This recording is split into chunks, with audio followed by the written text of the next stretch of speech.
Right where you are, you're sitting in an electrical matrix of energy beyond belief, or most human conception. You'd be surprised to know how much knowledge and communication can be carried on its waves. All right, here we are. Once again, I think this is episode 3. We got Brian Lehman. Is it? How do I see it, Brian? It's Lemon? Von Lemden, yeah.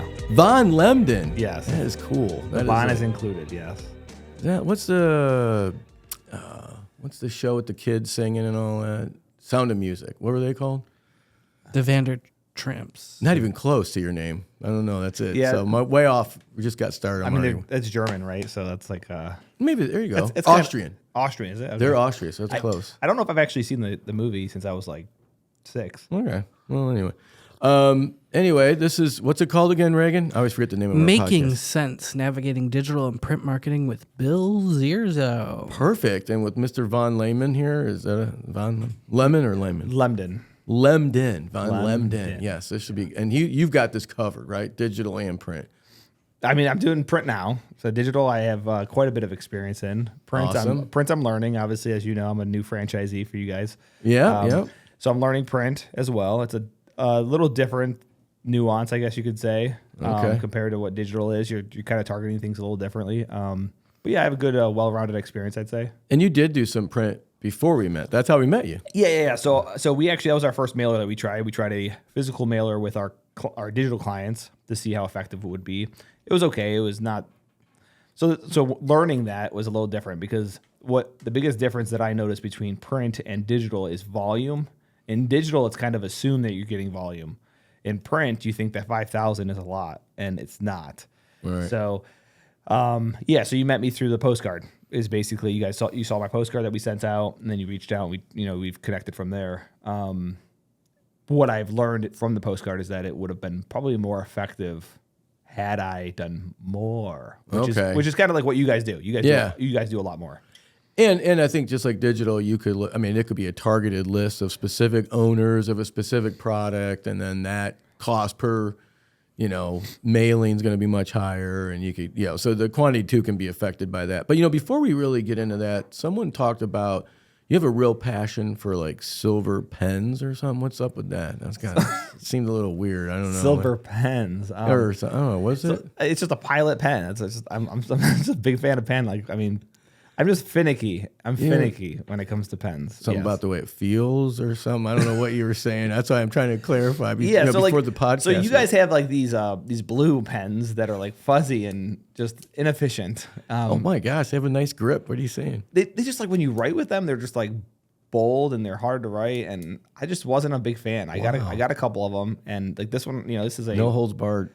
Yeah, no way. We got to be honest. Honesty is important when you talk about business. I'm with you. And so, like, I'm not going to lie to you about a pen. If I don't lie to you about a pen, then I won't lie to you about anything else, right? Okay. Now, when you say that, you've seen the Abe Lincoln commercial, right? When his wife asked him if she looks fat in that dress. Is that the kind of honesty you're talking about? I haven't seen the commercial. Oh, okay. Well, all right. Well, you know what I'm talking about. Are you sure all the time it's going to be honest? I mean, because, that could be hurtful that you just made fun of my pen. Is it hurtful? No, I don't care. Well, then... But maybe somebody, I don't know. Yeah. So, like, in my marriage, we're pretty honest with each other, and I think it's been very effective. Everything, all the time? A lot of things, yeah. Okay. One of the things that's very... Actually, this might be a huge topic in this conversation right now, because you probably see it differently, because, we're a little bit different age gap-wise, right? Yeah. So, I imagine you grew up with this whole, like, happy wife, happy life, right? And I believe that. I think, but I also believe that we all need to be happy. We can't be miserable men, right? Yeah. Just because we're married. And my wife and I have a belief that, if one of us are cranky or we're grumpy, like we got to call each other out from it, because we can't, maybe it's an uncomfortable situation, and it is, but you can't, sometimes you don't realize you're grumpy or you're upset or you're in a bad mood. And if you let it fester, it just gets a lot worse. Yeah. Yeah. 100%. So we have a rule in our house that if somebody's grumping, like you're allowed to call them out. Okay. Bryce is allowed to call me out. I might beat him a couple times, but and I'm assuming, and this doesn't nothing to do with age or anything. The tone, how you say it, right? Oh, yeah. That has a lot to do, I would think. Yeah. Oh no, absolutely. You got to be. So I think in a marriage, you got to be open in any relationship, but you have to be open to constructive criticism. And you also have to understand that when somebody's coming to you with feedback, that they're probably not there to hurt you. You know, so like if I go to my wife and I go, hey, honey, you've been kind of snippy at the kids today. Like, just let you know, like, Bryce is feeling down because you've been snapping at him a little bit. Like, it's not because I'm going at her like, you're a beep, like, you're a jerk, right? Well, yeah. It's more because I want to make sure that the relationship she has with Bryce is not going to. All right, let me give you a situation. I hope I don't get in trouble with my wife on this one. Uh-oh. But Here we yeah, go. yeah. Does she watch- She's not going to watch any of these. She's not going to care. As an example, though, like she might mispronounce or spell something. Yeah. Now, I'm thinking we're in the privacy of our home, and in public, you wouldn't want to make that error, right? So, Yeah. privacy of your home. Hey, honey, it's actually pronounced X, Y, Z, or whatever. She's not really happy with that a lot of times when I do. I don't know what it is, but so that'd be an example. Do you think your wife would appreciate your correction of her pronunciation, or do you think you just let it go? That's a good question. So I do call her out. I've called her out before on things. So anyways, the little story. So I used to say anyways all the time. Oh. And she called me out one time because she was like, it's anyway. And Oh, I didn't. I'm learning that right now. I didn't. yeah, it's anyway. Anyway. Yeah. So Reagan can anyways. confirm or deny. Can you look? Bring Can it you up. fact check it? Fact check me, please. What am I fact checking? Is it Don't any- even listen anymore. Is it anyway or anyways? Yeah, it's probably kind of pointless. But now anytime she says anyways, I correct her. I go, hey, Ooh. it's anyway. And You know? that goes over okay? She usually laughs. I laugh. But to be honest, S is used informally, informally, yeah. but the definition is anyway, yeah, so like the correct. So I guess they're both okay. well, when you talk about being informal, I mean, if you're just an informal American, I guess. Oh, you're trying not to be informal? I'm trying to be proper. What the heck is Prim and that? proper with my nice hat and Yeah, really. Yeah, you're Jeans. you're very formal all the time.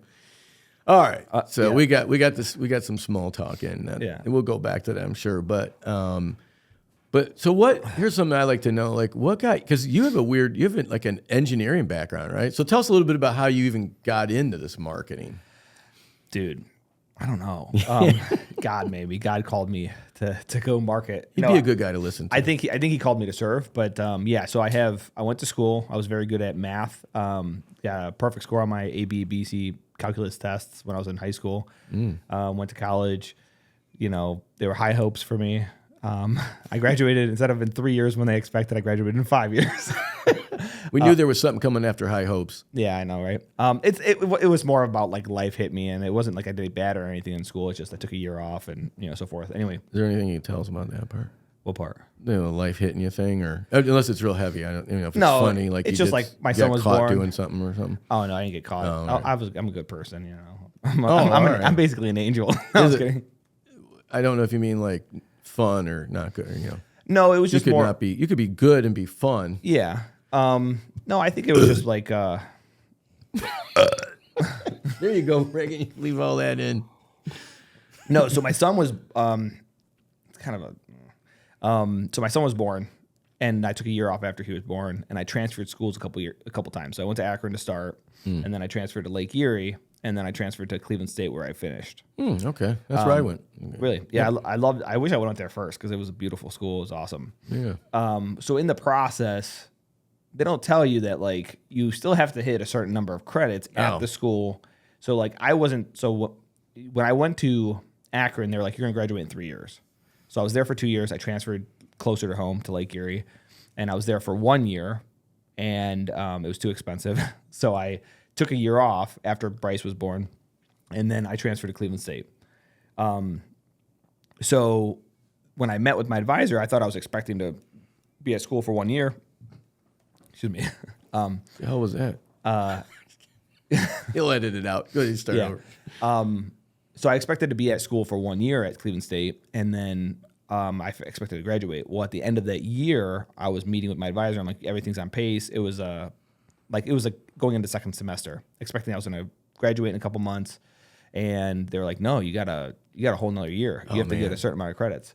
So That's what that's. Yeah. I don't know about you, but you never think. I always like thinking of that split second when that thing went wrong for you. Right, you're sitting there, you're thinking one way. yeah, So the moment you found, just to even see your face, think what you're right. yeah. Like I was thinking at the quarterback, and he knows as soon as it lets go, it's like, oh, that's not going where I want it to go. It's Like, intercepted. Yeah. yeah. Do you see Finding Nemo?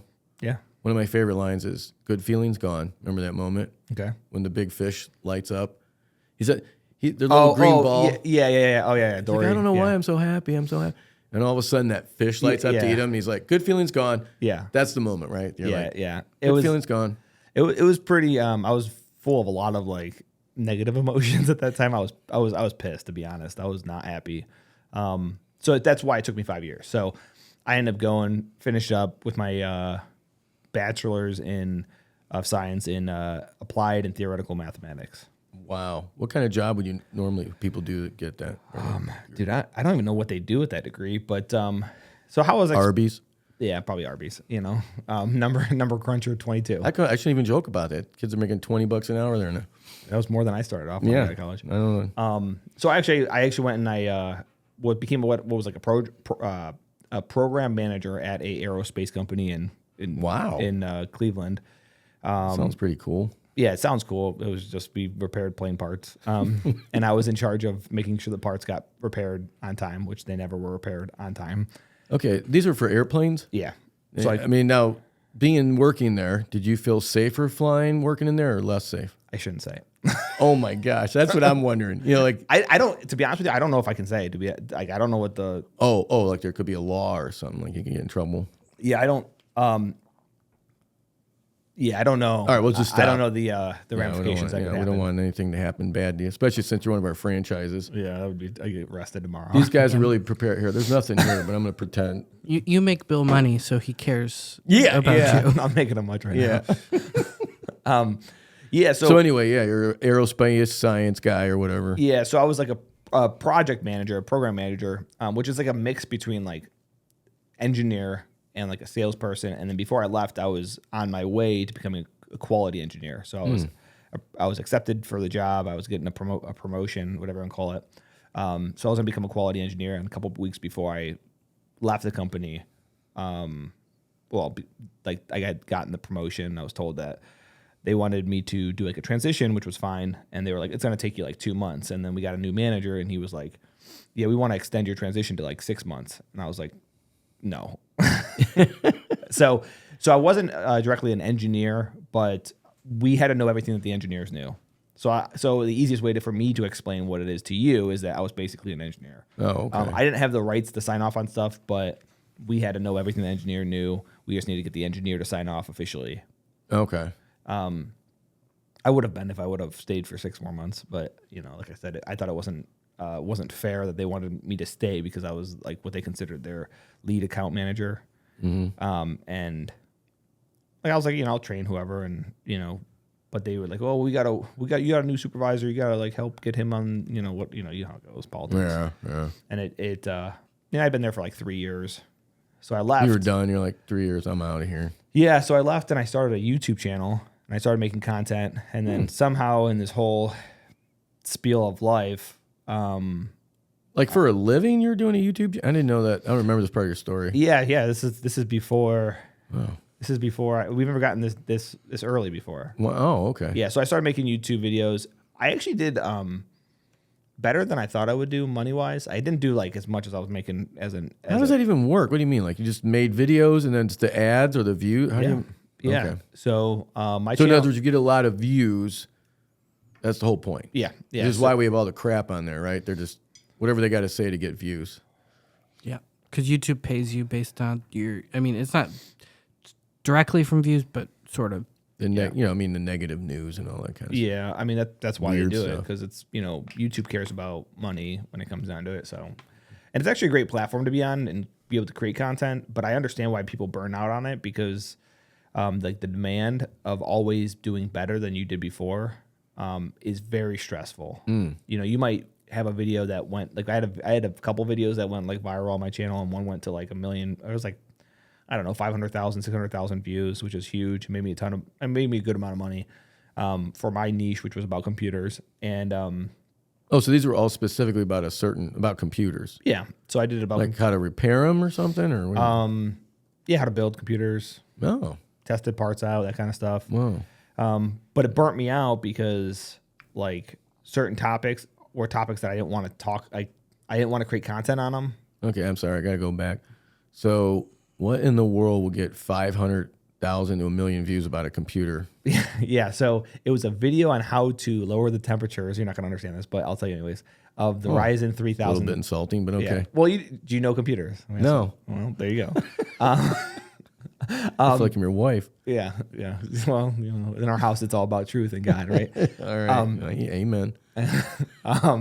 So it was about how to lower the temperatures of a CPU. Okay. I do kind of get, I see Yeah. the little fans they sell and all that. So I'm an Well, older yeah. guy. I kind of see you got to keep them cool. Yeah. So like there was the Ryzen 3000 series, they got very, very hot.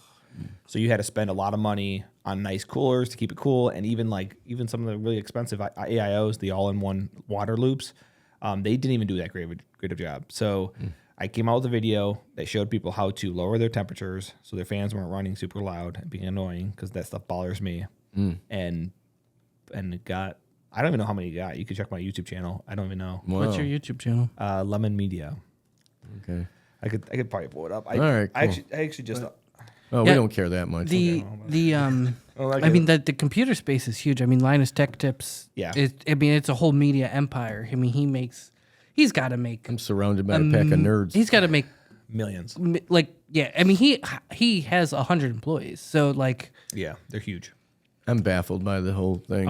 Who watches any of this kind of stuff? Dude, it's a huge industry. It's a multi-trillion-dollar industry. I think it is now. To watch videos about computer repair? Yes. I'm completely Well, lost. not just about computers, but I'm just gonna go home and go to sleep. just about YouTube in general. Like this podcast is an effective way to share. Dang, it's coffee. Effective way to share like knowledge, because we're not going to be here forever. But like there's still lessons that we're learning right now that could be affected and applicable in 20 Can you imagine the amount of time it would take for you to sit around watching a bunch of videos like, oh, look at these guys from 20 years ago. There's a little bit of knowledge content in there I didn't know about. Do you watch old movies? Rarely. Really? Yeah, I have a problem of affluent. I'm a very successful businessman. Oh. So I have so much money.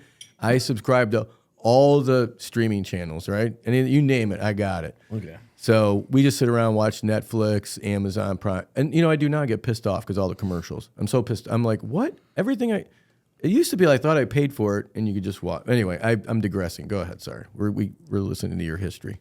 I don't even know if we were talking about history. Oh, well, it was your YouTube, your history, your career. So you were in YouTube channels and you got a bunch of people watching computer thing.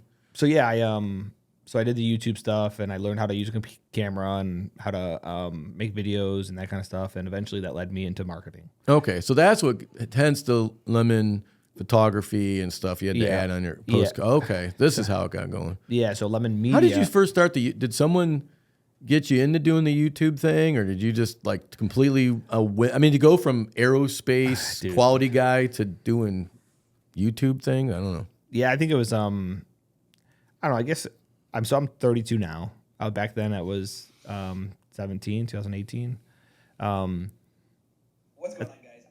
No, here's you hear me? Brian, and today I'm going to show you guys. Turn off that. What are you doing, bro? Turn that off. Yeah. Jeez, Reagan, we're trying to do a podcast. Your most viewed video. Is it still my most viewed? Yeah. 323,000 views. How many? 323,000. Look at. I thought, how many? I thought it was like 500. I thought it was like 500. I do. I thought it was like YouTube does go in and like It may have. I don't know. decrease views. Hey, guy, I had 1 million views. Listen. I mean, you also might have some that you took down. Who knows? I actually had all of them privated for a very long time because I was going to go away from computer. Oh, that's why it's so low at 300. Yeah, it might have only counted after they came out. Yeah, so It might not have counted. Yeah, I'm not quite sure. It's embarrassing, but okay, let's keep moving on. We don't want to just. Very embarrassing. Yeah. So to answer your question, so like when I was growing up, I've been building computers since I was 10. So I helped a couple of my friends build computers when we were in like high school and beyond. And so they were like, "Hey, you should make videos about this." And I was like, "That's stupid. That's so dumb." And now everybody's making videos about everything, and I'm like, "Man, I'm stupid." You could have kept going. Yeah. Why'd you, so on the apparently 300,000. What do you think you make on? What does someone make on that? You get 300,000. I think I made a few $1,000. Oh, okay. So it wasn't a whole lot, but when you have a bunch of videos compiling and you keep bringing, Is it kind of like, excuse me? Is it kind of like royalties? Like, are you still getting a little bit from it? Yeah, I'll get payouts. I don't even know what I haven't looked at it in a long time. At one point, I know that like per month I was making, a couple thousand from YouTube. Wow, yeah. And my channel was small too, so it's only like 6,000 right now, 6,000 subscribers. So it's a pretty small channel. That's small.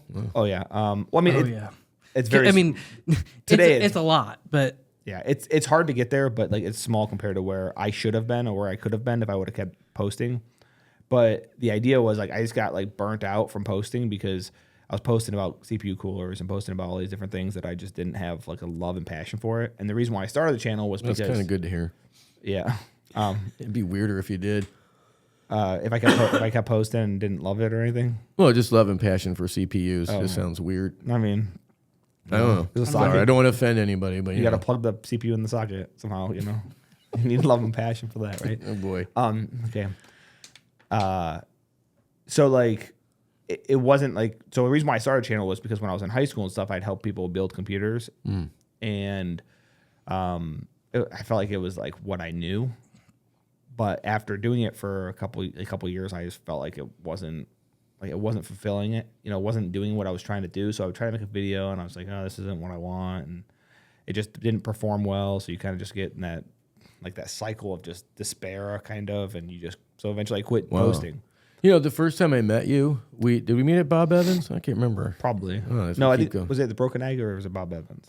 No, this was the very first time. Because what I was going to bring up is we met near a micro center because you said you wanted to nerd out. I remember you were like, I didn't even know you. I called up and we're going to meet.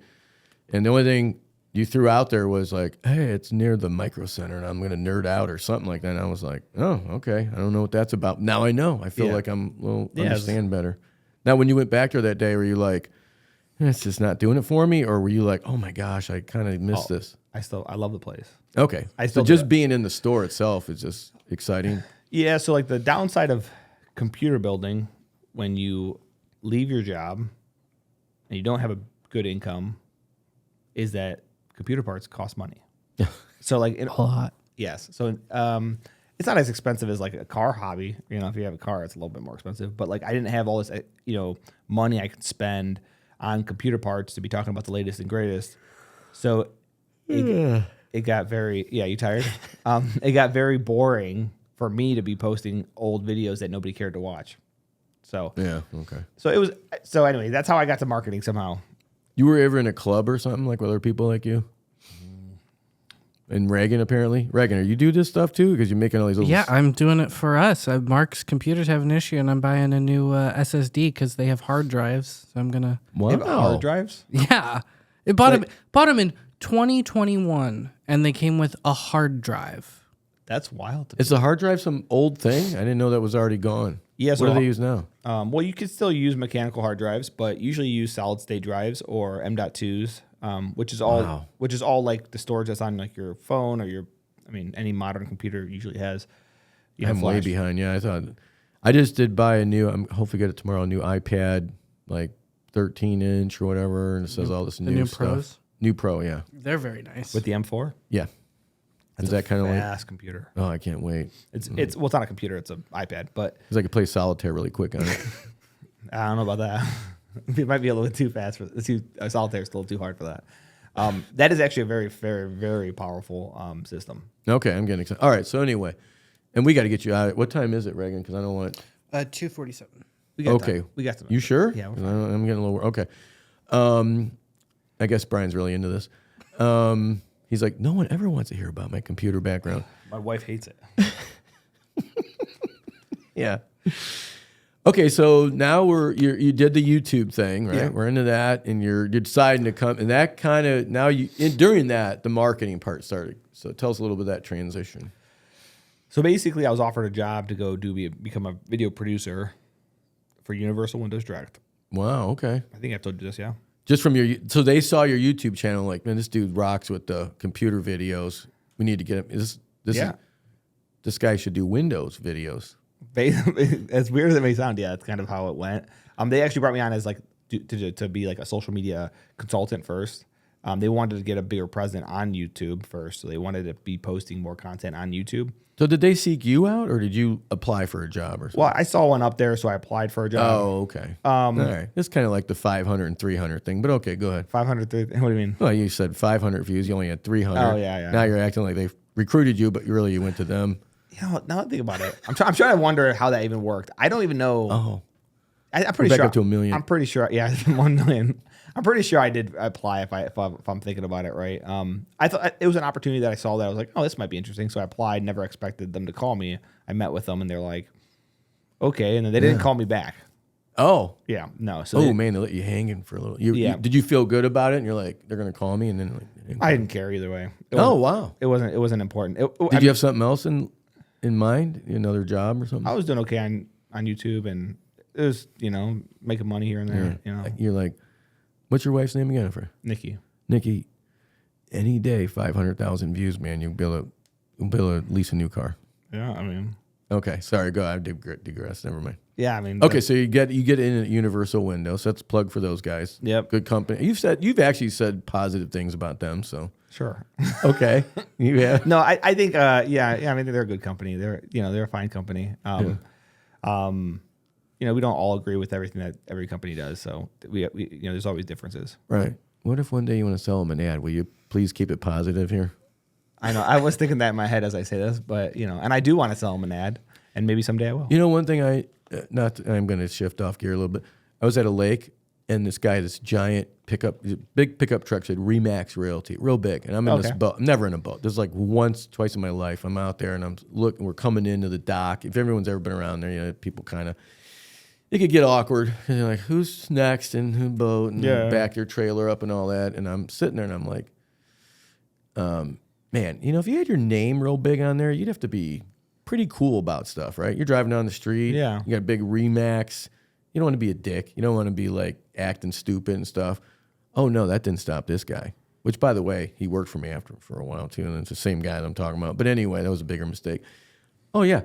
Him and this lady are yelling and screaming at each other on the dock. Oh, my gosh. And I'm like, dude, you're in a truck that has actually, it was his parents owned it, so I probably didn't care. But anyway, so I'm just thinking, no one's going to watch this anyway, so let's go. Some people might. They're a fine company. The good people are good. Oh, boy. We got to just edit this thing right, will you? Cut it out. That's what you're leading me to, right? That's what you're trying to walk I don't down know. the path. I don't know. I don't care. I'm old. I'm getting out pretty soon. Are you? Well, I don't know. I'm sooner than you, probably. Yeah, I mean, you probably only have 2-3 days left. Yeah. That's good, Brian. All right. Tommy says that he wants to die at 70. Well, no, my dad has died at 71. His dad died at 71. His brother died at 71. So, good. I don't know if they take as many meds as me, and I stayed, I don't really stay in shape, but anyway. I'm on, if anyone's wondering why I look so fit, it's from the Ozempic. Oh, really? I was like actually in South Park. How long have you been taking that? Well, I was on Trulicity for a while. It's from diabetes. I can't stop eating Philly cheesesteaks and French fries, so I have no control. So you take a shot instead? Yeah, just do once a week injection. Okay. People are like, "What do you do?" I go Ozempic, just like all the other Hollywood people. So I actually, last time I saw you, I was like, oh wow, Bill looks like he lost a little bit of weight. Really? Yeah. Just in that short amount of time? Oh, not from now, but maybe I should go get checked for cancer. It could be. I hope not. When you get this age, people lose weight. You're like, you all right? Yeah. No. So we hadn't seen each other for probably at least a month or so, and then I saw you. We met. Well, the summer I am a little more active. I hang out. As soon as the winter hits and it gets dark at 5, oh man, a couple bags of chips, Netflix, But summer I ride around the mower a little bit. Hang outside. Okay. You actually mow your own lawn? Yeah, I do. You have a nice, successful business, and you're not paying somebody to. It's still you're not bargaining. Bartering. Bartering. It's no, I bartered all the landscaping, and but no, this gives you some peace and quiet. You can just put my little headphones on, ride around for an hour or two. Okay, kind of nice. Circles. Yeah, basically. Well, we have a lot of acres because we're wealthy, so we have a lot of acreage. What do you got? 200 acres? No, I don't have that many acres. 76. We have 76. Do you really? That's cool. Yeah. I mean, you're in Lucas, so it's a lot cheaper down. Yeah, Menor. Yeah. What's an acre go for in Menor? Plenty. Like 20, 30, 40. I actually saw a there's an estate system from one of our clients, our digital clients. I don't know if you want to get into that, but they're selling. Did you want to talk about digital marketing or something? They're selling it's like a 0.6 acre. I think it's for like 180 What? in this development. I think it was about 180. I could be a little bit off, but they were like I've seen places like they that were for like sure. jaw dropping. It's insane. Expensive. When I came down here, it was probably a couple grand an acre. Now I think it's up to 10 or something. So it's It's all that's happened the last few years compared to like most places. Yeah. All right, Reagan, will you be quiet? We're trying to get this podcast going. Brian, so how'd you go from, what is it called? Eagle. Whoa, cut out, muted there. Universal Windows did you go from there to your own business then? Yeah. Oh, okay. How long were you there? Only about a year and a half. Oh, not for, okay. Yeah, all right. Maybe I'm the problem. Yeah, maybe. You know, Let's not see how you left. Let's just talk about your next. So you got in now photography or digital? What'd you go? So I went photography first. Oh, just straight photography. Yeah, I was trying to do photography, and it just wasn't what I wanted. So the common trend throughout my life has been, up until like the last couple of years, has been like I've been searching for what I want to do and what my purpose is. Wow. And like Deep. Yeah, it is very deep. But like this is actually true. This is very true. And like I have struggled finding not to get religious, but what God has been calling me to do. No, we have no problem talking about God here. You can tell.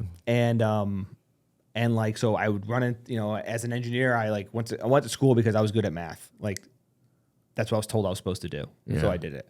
And when I became basically became an engineer, I was an engineer because I was supposed to utilize my math, my problem solving skills, the skills that God provided me, and I just didn't feel like I was at home, right? And then I went and started my YouTube channel because I was like, what's going on? And I felt like I was serving. I felt like I was actually teaching people and helping people, and I loved it. Yeah. But the topic that I was doing, I think it wasn't aligned with what I was trying to do.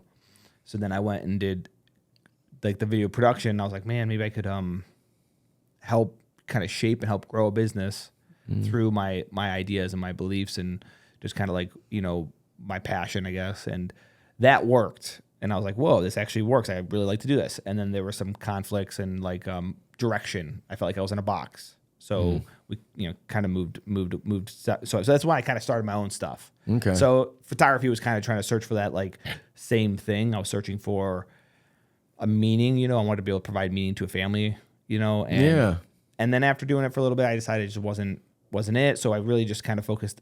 So while I was doing photography, I was kind of doing a little bit of digital marketing too, and doing a little bit of everything, which wasn't very efficient. And then eventually got into digital marketing, and that's what I've been doing.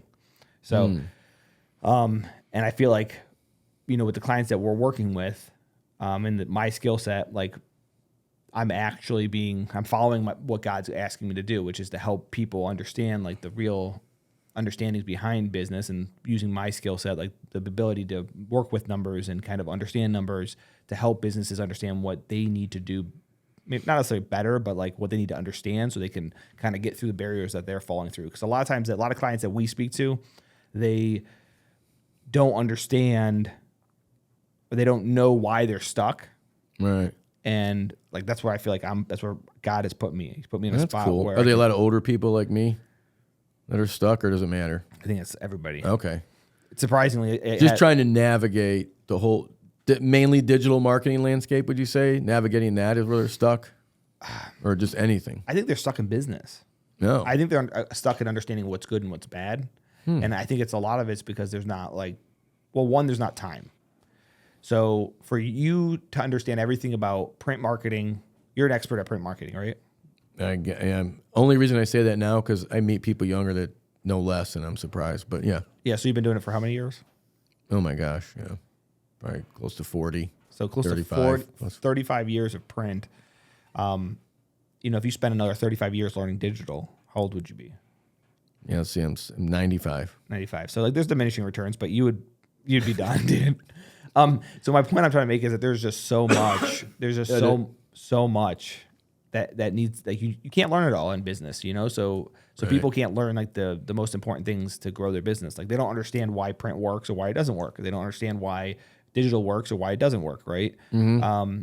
And I kind of feel like God's put me in that place to be like, oh, Brian, you can understand the numbers behind this. So now let's find a way, which I struggle with this, but finding a way to communicate your understanding with numbers in a way that other people can understand that too. Yeah. So well, and that's what. Yeah. Well, hence you're even here today, right? Yeah. I mean, here we are because you came to our office to share. You know, we met the other day, and you're going through all these formula, LG, whatever that thing is, formula and all that, and it was very cool. I've been doing it 40 years, and I'm like, okay, this is cool. Yeah. And we've used something similar, but not as kind of professional and fine tuned as you're doing it. Do you wonder too? Because as you're saying that, I'm even reflecting my like. I never wanted to do sales. I hated salespeople, and I don't want to be in sales. And I was in nonprofit, want to get married, and this guy's like, you just got to try sales. You're just built for it. And I'm like, oh, man. Yeah, 6 weeks later, I was out telling everybody there. But the very first thing that happened to me, and I wonder if when you said something triggered this thought, was the BS going on, right? The first guy trains me, dropping his price, drinking beer at 3 p.m. The next day I go out, guys lying to people straight out. Even told someone they were supposed to be getting a check, and he bragged about how he got a check from this employee that he wasn't even supposed to get. Yeah. And I immediately just thought, you talk about the God aspect. It was like, all right, you know what? If this is what's out here, this is pretty sad. I mean, how does anybody navigate this? And I thought, if I could do this thing honestly and like I'm here to really help your business. And there was a coupon magazine, so it wasn't any different than now. And I think that's what it flourished, you know. And that's, you know, when you say God, because I thought I don't want to be in this. And next thing I know, I'm like, no, I'm going to be in this, and I actually like this.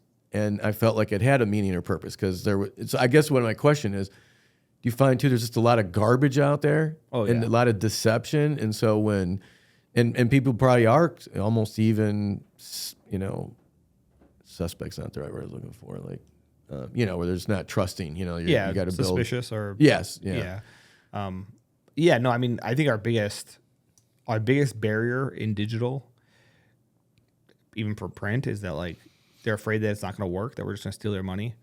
And we hear it all the time. Like my previous marketing company stole X amount of money from me. They did nothing for me. And it's a hard barrier to jump through because it's like, it's like for me being religious, it's very tough because it's like, where's the barrier between asking for money that you need to run your business and to doing God's work type deal, right? Oh, yeah. Like I want to serve people and help people grow their businesses, but at the same time, and we kind of talked about it a little bit today earlier, you have to get paid enough so that you can survive and pay for your family and grow your business. Hence, I'll do a little plug for Go Giver. Yeah, Go Giver is one of the best books that I've ever read. It's one of the most impactful books I've ever read. And I think because you just read it, I haven't read it in a long time. Yeah. But if I understand to your point, the idea is this circle, you know, that people are like, you know, I always like to say, if you want to make a lot of money, it can't be about the money. It's got to be about the relationship. And that's one of the hardest things to get across. And because it feels like you're taking a little leap out there, right? Like your story about the lawn guy and telling him you should wait till the spring and all that, right? That to me is the Go Giver book, right? But at the end of the book, I think what they say is the people that tend to have the nature to give and pour themselves into the customer are the same people that have the hardest receiving because of that. I think what you just said, the challenge, like, hey, you know, I want to see God. I see the God in the other person. I want to serve God. I want to do this. And so there's an uncomfortableness to that. But I thought the book, part of what I liked about it said, yeah, but that person giving you, right? The person that's giving you that money, you would actually plug them up. In other words, you would actually stop that flow of that gift and reception. And so anyway, that's one of the aspects I liked about the book was it justified me taking as much money as I could from people I like. You know, no, I'm kidding. But anyway, it did kind of say that because, you know, we have this here, right? Raising prices, even in the print stuff. Yeah. And I think we all have someone we really like to buy from. You know, there's like maybe a guy at the lawnmower place or the car. And I'd rather pay more and know that that person's going to be there because I can trust that person. They've got me first in their mind. Yeah. And so I think that's one of the, I'm wondering, I guess I'm pontificating here or preaching a little bit, but when you say that, I guess that's the message is that, you know, knowing someone like you, the character that you have and the sincerity that you have, you should not be afraid to charge the price because I think people will appreciate that you're around to continue to have that relationship and pay for that. You know, not that they have to pay for your sincerity and trust, but ultimately if you're not making enough money and you're not around, and they got to go to one of these fly by night companies or a big corporation that doesn't care. All right, I'll stop there. You can go ahead. I think I completely agree with you on that. I think so I think when it comes down to money and what you charge, I think it's like the value. As long as you're providing, like Go Giver talks about this a lot too. He talks about like giving more in value than you're receiving in payment. I forgot that part. Yeah, so there's 5 like rules. It's like that, and then it's like the amount of money that you can make is completely. It's dictated based on how many people you serve and how well you serve them. And then they say the third one is I should know these. I got to read this again. Yeah, I got to read them. So what's the third one? The fourth one is the best gift is you. I don't know what the third one. I can't remember the third one is, but the fourth one is the best gift is you. Look it up, Reagan. And then the fifth one is be open to receiving. So, so to answer your question, like receiving has always been a very tough thing for me. Always. Yeah. Like, when people offer me things, I'm always like, no. Yeah, I just saw it. Yeah. And I try to give you a little gas money and you're all freaked out. Yeah. So like, and I stopped, and actually that book went through my mind when we were up there, by the way. Yeah. And I stopped, and my wife actually called me out after I read the book, and I told her, I said, I was telling her about the whole book, and I'm like, this is wild, this is great. And she's like, you have a problem with number 5. And I was like, I do have a problem with number 5. And I don't know why. I just feel like sometimes I don't know, this is just me, but I feel like I don't deserve anything. Like I feel like I'm not worthy per se. Oh, wow. And you're not, but that's okay. That's what my spiritual director told me. Yeah. So like, so like when I go to church and that kind of stuff, that's kind of how I feel, and it's like, and the reality is, no, everybody's worthy, but at the same, and you have to what you were saying though, is like, I can't provide the value that I want to actually provide if I also can't stay in business. Yeah. Well, and I don't want to take a weird thing here, but it's funny as you're saying that, it makes me reflect even in my own emotion just only a few minutes ago as I tried to, first of all, I asked Brian to come to our, I'm talking to you on it now, third person, first person, whatever. You were so gracious to, I'm going to come out and spend the day, and we pick your brain, right? So, and it's a little bit, I'm like, okay, I don't want to take advantage of them and stuff. So part of me is like, I'll throw you a little gas money or whatever just to kind of feel balance. And then you're like, no, or whatever. And I'm like, no. Yeah, a little feminine maybe. But anyway, no, I'm kidding. But, it's funny because it made me think when you're talking, if you did not take it, it would almost make me feel bad, you know? Like I feel like I had this appreciation for you coming. I had, I felt, wow, that's really cool. You came and it was nice. I wanted, this is one little thing I could do. And then if you're like this, you stop cycling. It kind of, it's actually a worse feeling than you take, I mean, because now, when you did take it, I was like, "Oh crap! I could have used that later." No, I'm kidding. But no, but that is it is weird because this in that little tiny exchange as we're talking about it, I'm reflecting on it more, and it's like that is a serious point. That is something you can. Yeah, I think like you were saying though, like the people who want to give the most, who want to give back to the world, they tend to have a hard time to receive it when they need it. Mm-hmm. Whether they like it or not, they might need help and they won't ask. Because they're so used to giving and giving and giving, and they just won't ask. And I think I know I've always struggled with receiving help from anybody. So let me help you out with your AC unit that's broken. It's like, no, I can fix it myself. Yeah. Well, and that's part of our culture too, right? We're all about. I had a herniated belly button one time, and that in itself is embarrassing. I've been on a podcast. It's kind of gross, actually. The kids were like really grossed out by it. It sticks out like outie instead of innie or something like that. Anyway, well, that's messed up. I'm not even going to show anybody right now. I could. No, it's back in. I got it fixed. But anyway, I couldn't. He said not to lift anything. Now, Mark just told me he had a cataract out, and apparently when you lift something heavy, it messes your eyes up. That's weird. Okay, the belly button I get, but the eye, like really? You can lift the thing up and it messes your eye up? But okay. Put strain on your eye. He had them cut out. He had it cut out? Like he had like surgery on to get his I don't know how it works. I mean, because the only thing I'm thinking, I'm like, I've just never thought like I lift something heavy, I'm like, oh, my eye.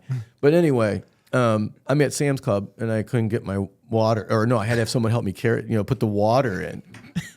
And I'm like, I had to wait for someone to help me put and it was humbling. I was like, Yeah. damn, this is weird. And so you're just going to have to eventually deal with it when you get old. Once you have a belly button surgery. Do you have had any bad surgeries or anything weird?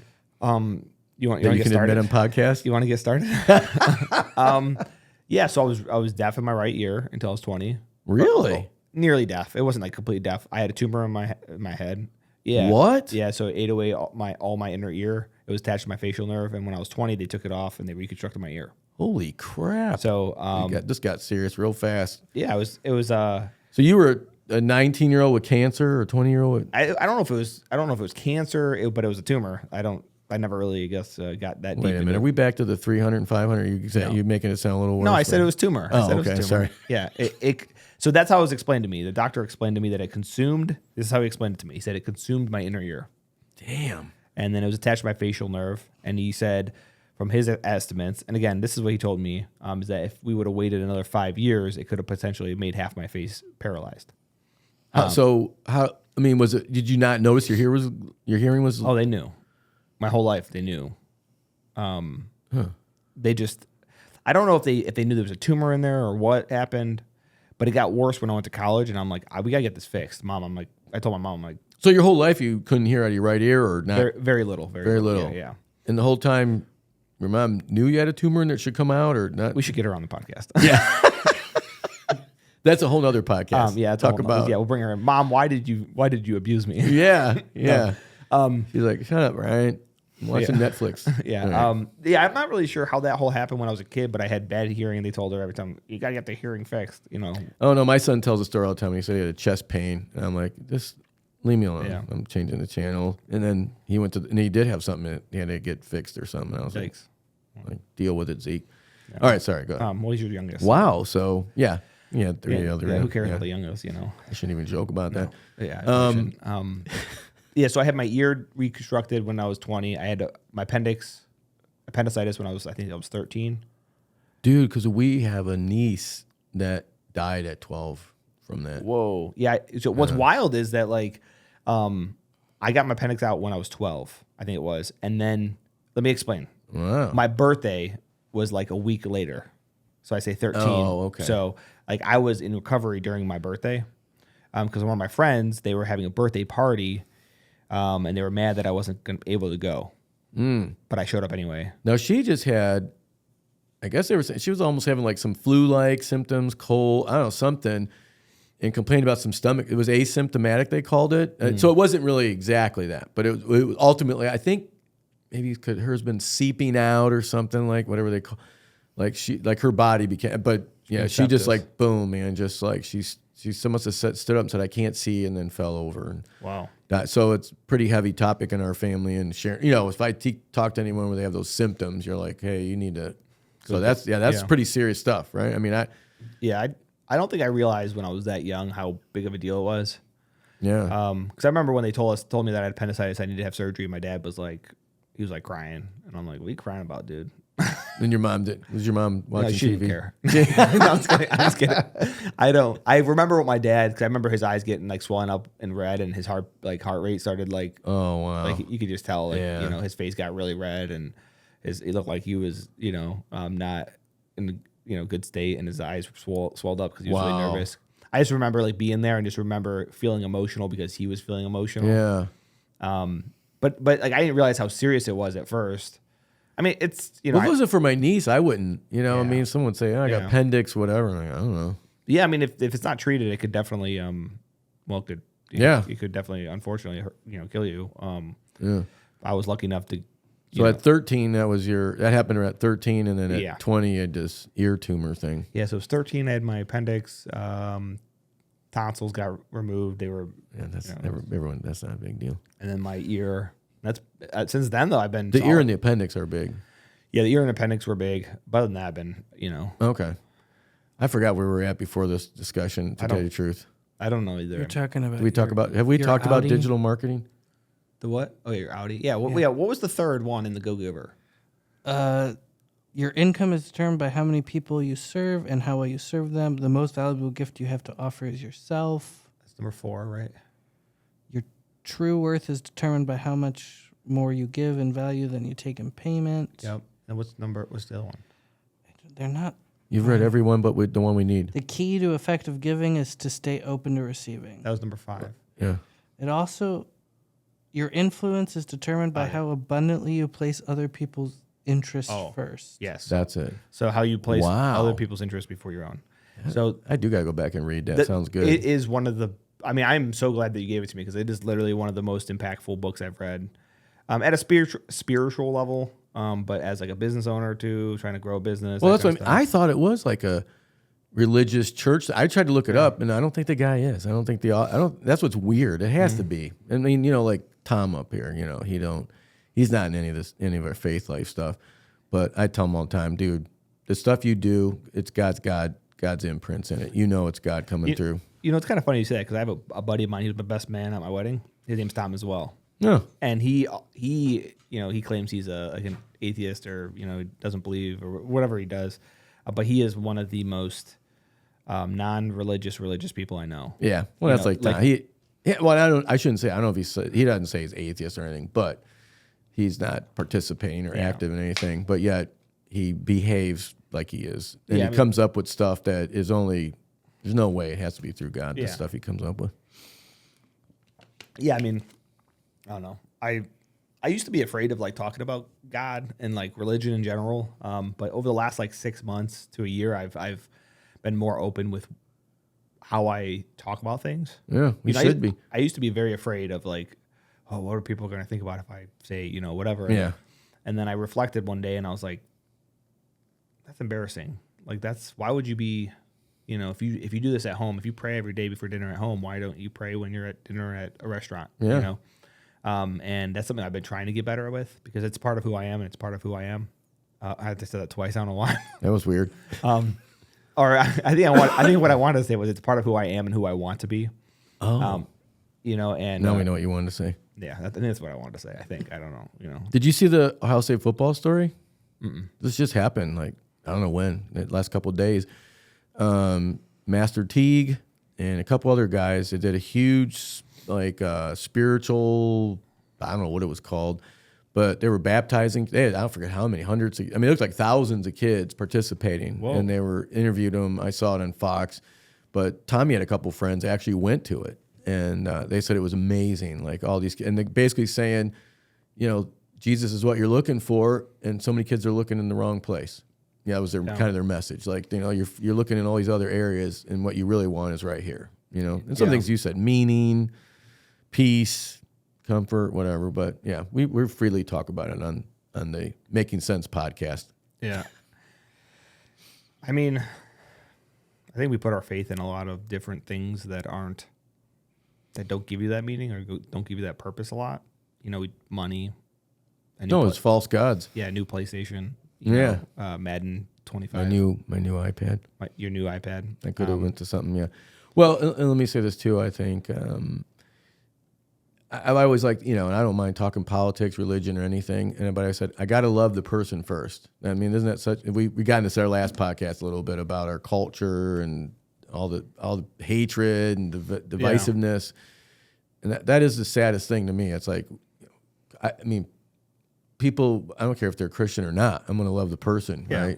So that has, we're not here to be like, hey, you got to be following the same thing we're following. I don't in any way think that, but I think for me, and I'm guessing you, it sounds like that's where I get the greatest peace, and it also in the Go Giver book, a lot of the virtuous things they talk in there is the thing we're taught in faith. And guess what? I've even told people it could even be greed, right? I mean, if you follow these guidelines, it still ends up being a success for yourself, right? I mean, there's a lot of times that those things of serving others first actually end up serving, it's the thing at the end, whatever, like you said, receiving, right? When you do these things, you can receive back. But more importantly, it's about that, in my opinion, I guess, real quick. Yeah, we're really going to get down here saying, but, I don't know. What is the money for, right? Like, you have so much money. Yeah, can I buy an iPad? Can I do this and that? And yet to have a moment with something, like I had something happen this week with a kid needed help and he approached me and I had this little exchange with him and I got him in touch. He was struggling with some addiction and stuff like that. And we talked and I couldn't pay for that feeling I had after, right? That emotion that I got. of helping that kid for a minute, and I thought, that's the point. That's the magic, right? It's that eternal money. It's not this worldly money. Yeah. All right, I'm going off on a thing. No, I agree with you on that. I mean, I think even if you're just a selfish person, like the feelings that you get when you help other people are worth it. So Yeah. So even if I was a selfish person, like I'd feel the same way. Like I'd once you feel these feelings, you're like, oh man, wow, this is weird. But I think overall, if you do this, if you live this kind of life, even if you are selfish at the start, you probably won't be at the end because you're actually, like I coach youth sports. We're in flag football season right now. Like nothing feels better as seeing a kid who struggled at the beginning of the season now starting to see everything come together and click at the end. So it's kind of like the same. It's a little bit, or seeing the kid that has the attitude at the beginning of the season and then all of a sudden at the end they don't have an attitude anymore. It's like, well, what happened? What happened from when you started to like now that made it so that you don't have that attitude with us anymore? Wow. It's like, well, you look back in the mirror, you go, your coaching style, your impact changed that kid's perspective. Right? Wow, that would So that's probably one of the greatest opportunities to do that in coaching, right? Yeah. Yeah, and what a sack. You don't get paid for any of that, do you? I wish. No, I'm just kidding. I would do it. I would do it for free. I mean, I do it for Oh, free. you are getting paid? No, I don't get paid. What I'm saying is I would say like I would if I know. I would do it for free. It's just like one of those passions, No, well, the coaches that do get paid, they're not even getting paid anything anyway. So I'm just kidding around, but no, I think that's super on. Yeah, I tried to coach once, and because I do filming. In fact, tonight I got to do music at a football game. Okay. I get all into that. And I sat there and gave a speech for about 10 minutes about what hole to go through the running. I was a running back in high school. And as soon as I stepped back, the other coach goes, "You just told the kids the wrong number." Like I completely told them the wrong thing. And I'm like, "Just give me my camera back. I'm done." Well, so, that comes down to like, there's so many different philosophies you can follow. So maybe you're telling them a gap that you were taught. You know what I mean? No, I mean, it was like literally the wrong, like, isn't there like on the line, there's hole 1, 2, 3, whatever. Oh yeah. They they do like the A gap, B gap, Yeah, but isn't there like, the hole is 1 or 2 or maybe there's different, maybe it is different. I don't know. I've seen it different ways. See, I could have used that. I could have said, well, that's because I was used to this other formation and system. I didn't know Lucas had this system. See, I thought it was just everyone called, the very right of the center, hole 1 or I think hole they 2. call it 1, yeah. Well, that's what I'm saying. I said that wrong. Or is that like whatever is standard procedure. I couldn't even get that part right. Yeah. Okay. To me, it doesn't matter. You know what I mean? Like, Well, it might to the kid that gets smashed because. well, so I think it's consistency. Hey, Bryce, what'd your? Yeah, Is your son's name Bryce? Yeah, he's Bryce. Consistency is what I'm trying to say. You know what I mean? So if you're gonna go to the wrong hole, do it every time. I'm just saying, like there's so many different, like such different terminology from when you were growing up to where I'm at now. When I was coaching tackle the first year, they weren't like, we didn't talk gaps. We weren't teaching like the kids gaps. They were, 8-year-olds, but. You seem obsessed with my age or something. You're always bringing stuff up, like, where you're at or. Oh, that's not what I'm trying to You do. seem like really old. What I'm trying to say is. Like your dad. He's dead. I know. That's. Well, I said you're like my son. He's dead. So we each have. Isn't that creepy? Yeah, that's really. This is dark. Yeah, dark. Yeah. What I'm trying to say, all is to be said, is that it depends on how you teach the kids. It doesn't matter if everybody says it's gap, the one gap or the A gap, as long as it's consistent. So what I'm trying to make you feel better. Okay. We went down a weird path here. I don't know. I don't know where we're going. We left a real heavy nugget on the table. We're just gonna let it go away. Let's just push it off the table. Yeah. All right. Well, we do probably. I mean, you probably. What time is it, Reagan? Poor Brian. 3:22. Oh, that went like we were at 20 to 3 last time, weren't we? Yeah, I could. You're barely gonna make it. Would you have to be back by 5? 5:30. Oh, okay. We'll get you out of here in the next 5 minutes. Yeah, we got a little time. Okay, so you're in the digital marketing. Yep. And then how long have you been doing that before I've reached that? Like from your Universal Windows? Yeah. So it's like 4 years. Oh, okay. So it's not like a whole lot of experience. But Yeah. Well, it seems like more than what we're doing. No, it's actually about the same. So, but you learned a lot more quicker, I think. I have. Well, I think there's facets to that. Okay. So when you focus on one thing, you become an expert faster. Okay. You know what I mean? You guys are. Well, you're all into your math stuff, so which really adds a lot to what's going. Basically, not to praise myself, but like. Sorry. Not to praise myself or anything. I was gonna make it a joke, but you just ruined it with your but not to praise myself or anything. But I am very one skill that I believe that God has given me is the ability to learn. And I know that sounds really like quirky and weird, but like it's true. Like When you hear one of these like new employees, like I'm a quick learner, that's when you know they don't know anything. yeah. Well, I am a quick learner. Okay, good. I am blessed with the ability to find resources and to be able to build from it. You know what I mean? Okay. I mean, you've kind of experienced that too. Like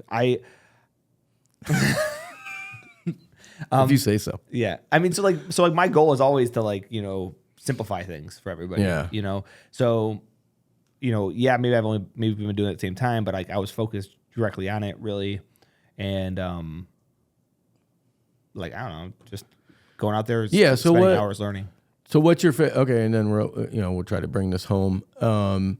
What would you say? What's like the fun now? And saying all the things we've talked about, which we've talked about God, profession, your ear, and your lack of views. But anyway, what your exaggerated views, I should say.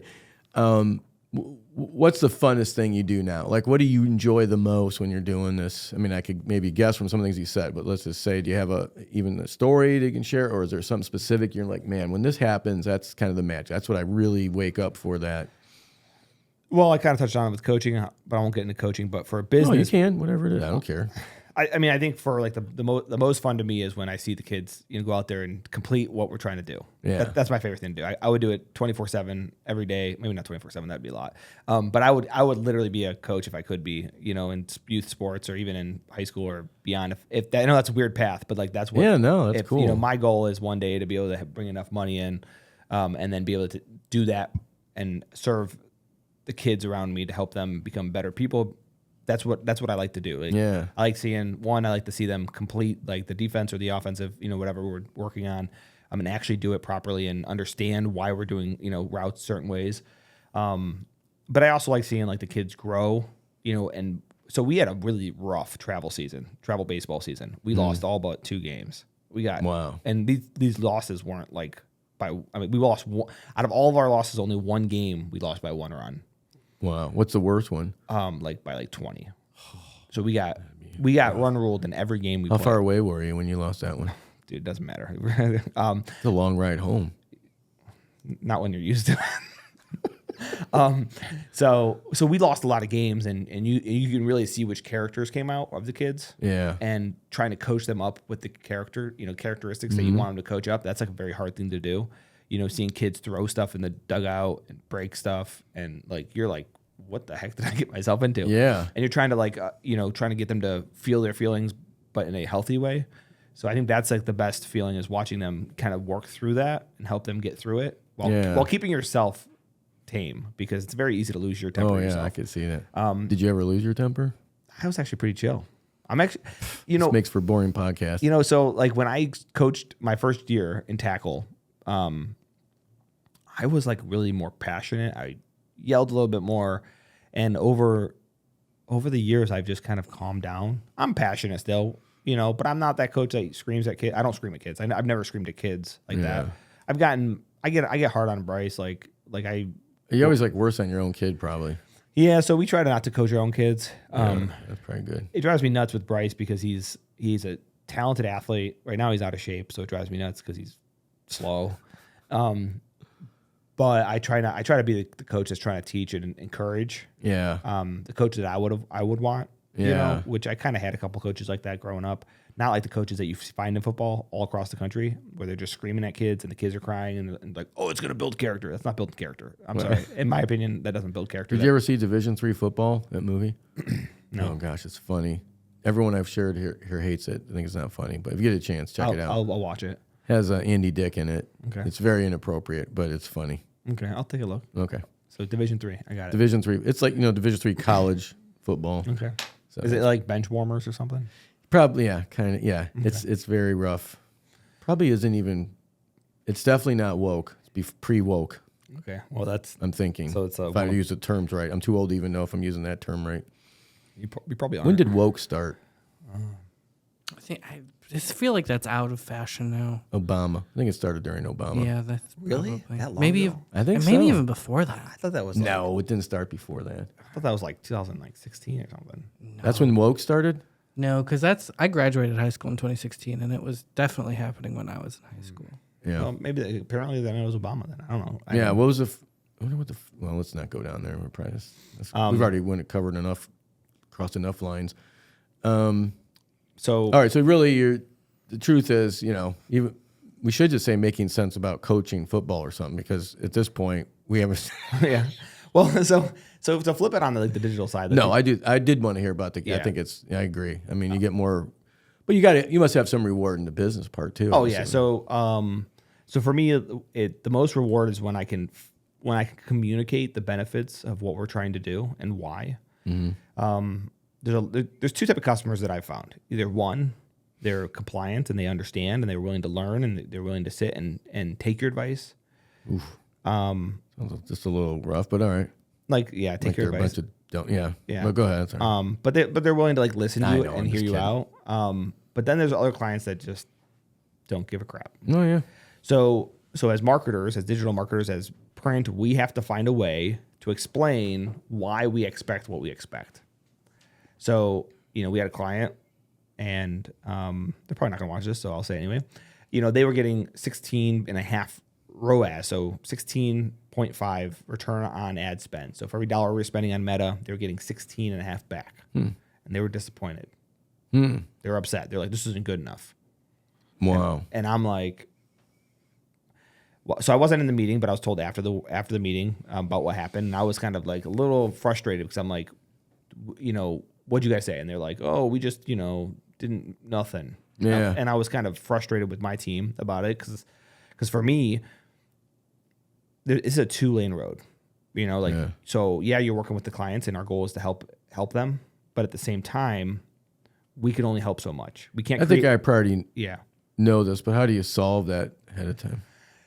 So I think it's about expectations. Yeah, defining expectations. Yeah. And it was obviously not done well. So this is on us for not defining No, expectations. we got a properly. story. Reagan will remember it because we had so many people use the call tracking, call rail. Yeah. And we had a guy that said, "Oh, stop running my local service ads or something like that." And maybe it was that because those record, right? Don't they record? They Reagan? Do. Yeah. So if I remember this right, and here we had all these recordings of people calling in and him talking to him, and he's telling us, "Oh, I didn't get anything." Yeah. I mean, it couldn't be more Yeah. evident. But what do you can't just say, "Hey, you're totally lying," or you don't get whatever. We just had to go through it. I think now he's coming. Is he going to come start doing them again? He's already done that. Yep. Oh, here we go. We're back. So we had to just kind of bite your tongue. You don't know what's going on in their personal life or whatever. They might just be going through something. They don't want to hear it. I don't know. So I think there's two ways you can approach it, kind of how you guys did, which you bit your tongue. Or you can be you have to decide as a business owner too. Yeah, you don't have any. Yeah, I was pretending. You have to decide as a business owner too, which clients you want to work with. Because like I said, it's a 2-lane road. If this guy is lashing out at you guys because he's not getting any calls, maybe he's not your client. Yeah. No, So I think for me, how I would handle it is kind of like it depends. Depends on how their mood actually is and how they're talking. Well, this to guy us. was Yeah. cool. It was just this one thing. But yeah, So if I he's, know what you're if saying. he's cool, then and I'm not someone that's like, oh, you got to prove it to him that you're doing your job. But there are a lot of skeptics out there, and they don't believe that you're actually doing your job because there's a lot of bad marketing companies out there. And being a marketing company is a really tabooed name company. It's because at least in my eyes, whenever I think of marketing, I think of the devil or something persuasion. Yeah, and, people trying to steal money and you're not doing their job, and the bar is super low. It feels like right now, at least in 2024. Maybe it wasn't always that low, but Yeah. But I think Well, I think what you have, I'm going to say from the old guy perspective, you've got this whole new medium, which is still pretty new, even though it's been around for a little, the digital marketing, when there's parts of it that keep changing and developing. And it's so complex, right? I mean, just to communicate now. In my lifetime, I mean, you either wrote a letter or you called someone or you saw them in person. Now we probably got 20 different, the Telegram guy just got arrested or whatever. You know what I mean? You saw that, right? no, I didn't. Oh, because they said he wasn't cooperating with the police for child pornography or something. gosh. They arrested him in France. So it's a big to-do right now about social media and who won't, because it'd be like Elon Musk and who owns someone the does some at rights Twitter and they arrest the CEO. I mean, it's crazy. So I don't know the right answer. But anyway, the point is, what I'm saying is it's a little bit of the Wild West, right? So I think it's more suspect to garbage, to people, just swindling people. You know, in other words, it's easier to do in that environment. Yeah, so I think going off of what you're saying too is that it definitely is easier because not as many people are educated about it, and I think good marketers, at least I would. This is maybe I'm setting the bar really high for us, but I think they should be good educators too. No, I'm with you. Yeah, kind of educating what you should expect and what you shouldn't. And the problem is that we're in it for money too. So we're making money and we're making money on the job that we're doing. So it's in my best interest to say, oh yeah, digital works great. Even if I'm being completely honest and saying, listen, if you can't get digital work, there's something wrong with what you're trying to do. right. And I could be completely honest and I could be, but there's always that negative connotation that I'm in it for the money. So, Right. so I think that's just a part of our jobs to, prove to them first and build trust. And I think, But I've heard you even talk. I mean, there's a lot of elements to that, right? Like if it's a someone's ton. coming to you and they're like, I have $300 a month to spend, and that's not because this is a part of the discussions we've had, right? You're like, you got to spend at least X, Y, Z here. You're telling them, no, it's not going to work, right? Yeah. So I remember one time someone said, when you're ultra honest or something, and that's the kind of person that worries about coming across dishonest, they're like, don't worry. You're too honest to even think about it. So I think that's, I would just from the little bit I met you, at least, unless you're really good at it and you do it long term. maybe I'm just really clever. And Yeah. No, I don't think Playing the long game of dishonesty. No, Well, I gotta say the 500 view thing might be a little, 500 little views. kink in the. Go check out my channel. I do have quite a few views on that channel. I have multi-thousand views. We'll probably go back and look, and Reagan looked it up wrong or something. Probably had 3 million views. I thought I had 600 at least on that video, but he said 300, so I don't know. Maybe We'll see. I don't know. It doesn't have to matter. fact check It doesn't it matter. later. I don't even go on.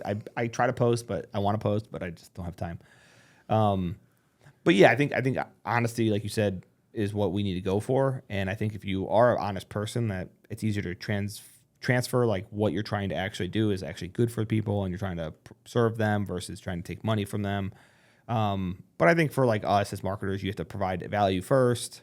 It's a little bit different than probably what you're used to. Is hey, listen, you can advertise my magazine, and it's this much money, and that's a little bit different because in digital, a lot of it, there's a lot of things that's going on right now, trend wise, is guarantees.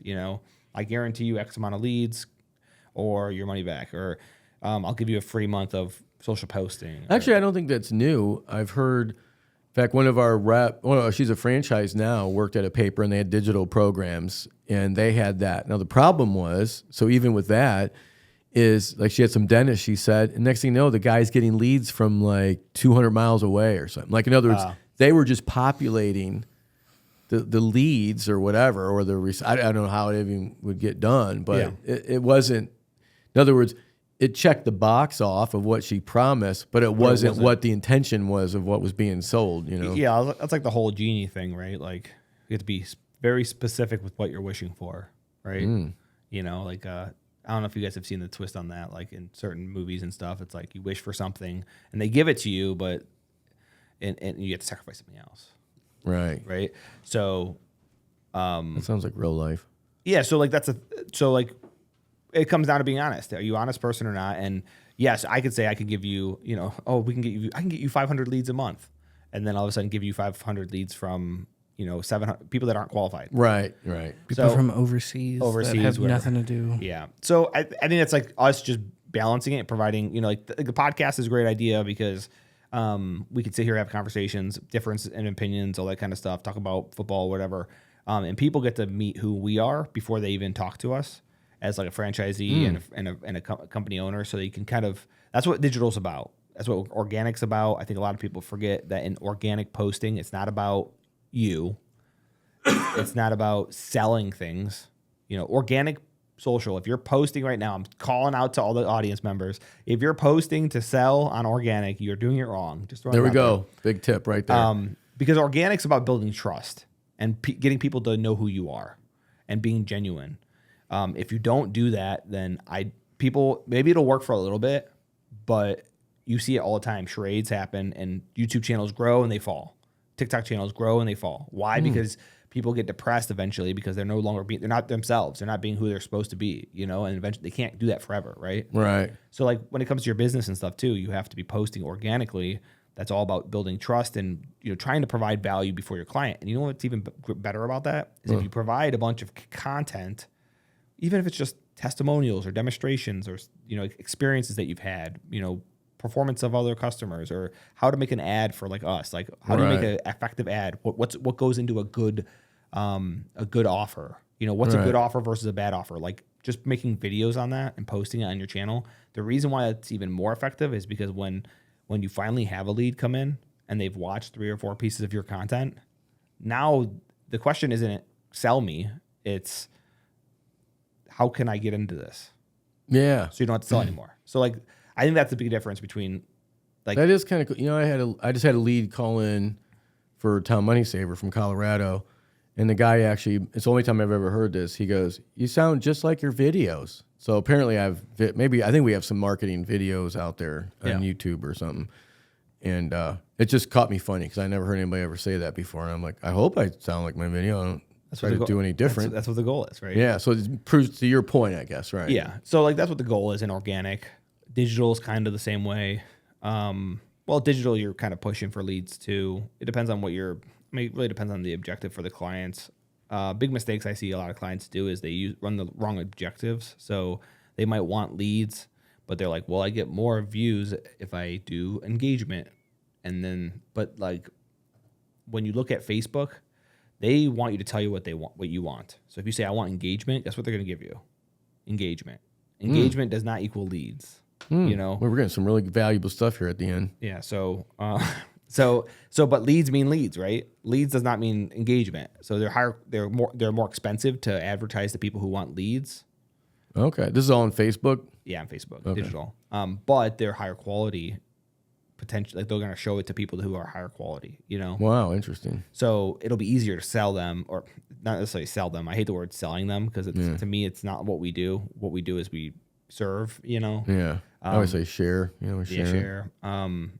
But like, we want to, exactly. We want to share what we have, right. And maybe you think it's worth it. Maybe you don't, but we can have that conversation and we can determine together based on experience we have, testimonials, whatever it might be. I don't know. That's what I always feel. I always feel like, apparently Mark's never saw a great movie that he wanted to share. We were joking around this, remember at lunch? And yeah. I said, oh, I've never seen him. But, I see a good movie, and I just want to share it. And I was, hey, man, you got to check this out. This is cool. That's how I got to feel, right? When I'm walking in to sell somebody, share this. If I don't have that passion in it, I don't want to even be. If I don't believe in what I've got, then why am I even in there wasting their time? Yeah. So, no. And at that point, I should be excited about serving them, like you're saying. That's the whole point. Hey, we did this for this tree service guy. I'd love to do it for you. You too, yeah. You know what I mean? Yeah. And what's cool is that you can like. What's that in the background? We're wrapping up.